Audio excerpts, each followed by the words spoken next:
ಎಲ್ಲ ಅಧಿಕಾರಿಗಳಿಗೂ ಒಂದು ಮಾತು ಇಚ್ಛೆ ಪಡ್ತಾನೆ. ನಾವೇನು ಮನೆ ಕುಂತು ಅಧಿಕಾರಿಗಳಾಗ್ಲಿ, ಮುಖ್ಯಮಂತ್ರಿ ಆಗ್ಲಿ, ನೀರಾವರಿ ಮಂತ್ರಿ ಆಗ್ಲಿ, ರಾಜೀವ್ ಗೌಡ ಆಗ್ಲಿ, ಕೆಲವೊಂದ್ ಜನ ಕೈಲೇ ಊಟ ಮಾಡ್ತೀವಿ, ಕೆಲವೊಂದ್ ಜನ ಸ್ಪೂನ್ ತಗೊಂಡು ಊಟ ಮಾಡ್ತೀವಿ. ಆ ಬೆಳೆದಂತ ಬೆಳೆ ಎಲ್ಲಿಂದ ಬರ್ತದ? ಕೌಳಿ ಎಲ್ಲಿಂದ ಬೆಳ್ತದ? ರೈತ ಬೆಳೆದ ಬೆಳೆ. ಆ ರೈತ ಬೆಳೆದ ಬೆಳೆ ರೈತ ಒಣಗಿಸೋದು ಹೆಂಗ್ ಒಣಗಿಸ್ತಾನ? ರೈತ ಅಲ್ಲಿ ಕುಂತು ಚಮಚಲ್ಲಿ ಒಣಗಿಸ್ತಾನ? ಕಾಲಲ್ಲಿ ತಿಕ್ಕಿ ಒಣಗಿಸ್ತಾನ ರೈತ ಬೆಳೆ.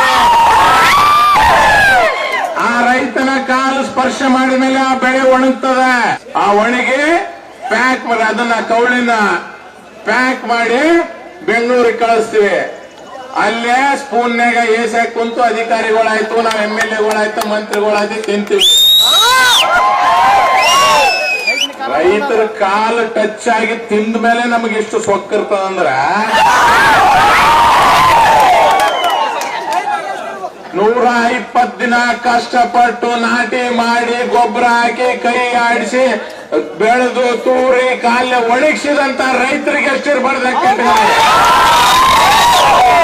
ರೈತರೇನು ರೊಚ್ಚಿಗೆದ್ರೆ ನೀವು ಇರಂಗಿಲ್ಲ, ನಾವು ಇರಂಗಿಲ್ಲ. ವಿಚಾರ ಮಾಡ್ಬೇಕಾಗ್ತದೆ. ನೀವು ರೈತರ ರೊಚ್ಚಿಗೆದ್ರೆ ನೀವು ಇರಂಗಿಲ್ಲ, ನಾವು ಇರಂಗಿಲ್ಲ.